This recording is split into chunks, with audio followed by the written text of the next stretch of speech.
Now, the Presidential Climate Commission is betting on renewables to end the electricity crisis. The group eyes an ambitious rollout of solar and wind power, which will up the renewables in the energy mix from 7% to 40% by 2030. Earlier on Business Lunch, we caught up with Environment and Energy Manager at BUSA, Happy Kambule, and he shared his take on this. Part is that I think the recommendations are actually attempting to address a key area of our electricity supply industry, which is essentially the mid to long-term concern. So it doesn't address the issue right now, because what it calls for is a rapid rollout of renewables by a factor of about 2 from what we are actually rolling out right now. Because what we are rolling out in South Africa is quite small compared to the scale of the problem, including the fact that we need to be decommissioning other power plants, such as the coal power plants that have been identified under the IRP. Great. I'm glad you mentioned the matter of these plans being mid to long term, Happy. So let's talk about what the PCC might be looking at for the short term, which of course is a matter of urgency for the economy. So I think the PCC had indicated that in the short term, as much renewables that we can roll out would be a good idea. And then secondly, we need to look at peaking plants, such as gas peaking plants, and not the peaking plants that we have right now, which are diesel, which are quite expensive. And the more you use them, the more likelihood of you running into price shocks, as well as the utilization of those plants becomes much higher. Meaning that even the plants themselves are breaking down much faster than they're supposed to, because they're not used in the intended manner. So the short-term solution is, one, you have energy efficiency that is installed so that we can at least realize some savings on the current national grid. The second one is, of course, having better peaking plants. And then the last one is to actually just put more renewables as much as possible wherever they're available. Just put them on the grid and make sure that they're evacuated. Let's actually talk about the achievability, because we may think that 2030 is far away, but it's actually just 7 years away. And you say that we would need to add the renewables part of the energy mix would have to be about 40%. So that's about 50-60 gigawatts of renewables. At the current moment, I think in the RIP, renewables account for 7%. How achievable is this by 2030, especially looking at where we are right now with the energy mix? What would it take for us to get there?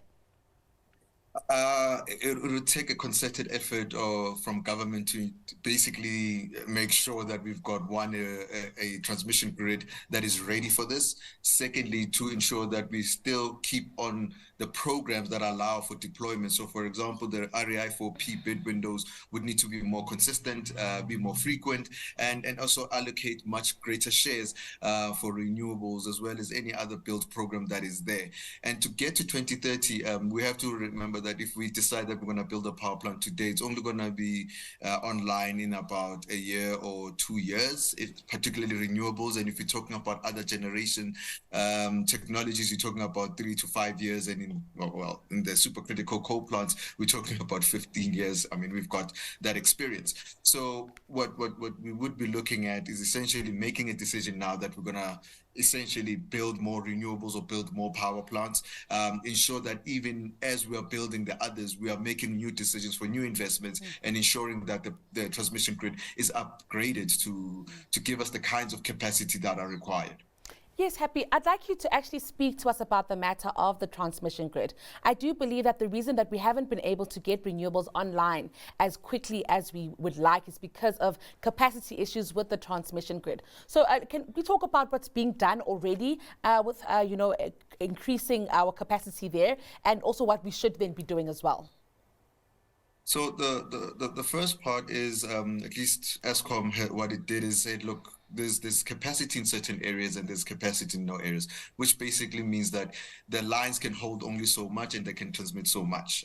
So for example, in areas where we traditionally have a lot of demand of electricity, whether it's from the side where people want electricity or from the side where electricity is generated and is passed through the transmission lines, there's a lot of capacity. So what you would find is that, like last year, Eskom said, look, we're going to open up the grid in Mpumalanga, in Gauteng, and in KZN, so that whoever is able to put renewables or to put any power onto the system, they're able to do that. And then Eskom started to auction land off closer to power lines and transformer stations. So that was the one part, to say, let's use what is available. The second part is what you alluded to, is that there are power plants which are located in the most ideal areas where the resource for renewables is the most ideal, but it just means that the power lines aren't there. So you still need to build the power lines to connect the power station that is already generating electricity. It's just not able to evacuate it. So there's two steps to that. One is that Eskom is building those lines towards there, in line with what is called the transmission development plan. And then on the other side, you have a situation where Eskom is asking developers of IPPs, of those power plants, to actually invest in transmission lines that come to the closest source, the closest point connection, where they can start evacuating the line. So there's a bit of an interplay between private-public partnerships that are occurring, because we understand that the capacity internally within Eskom, whether it's fiscal as well as technical, is quite stretched to actually deliver at the scale that is required.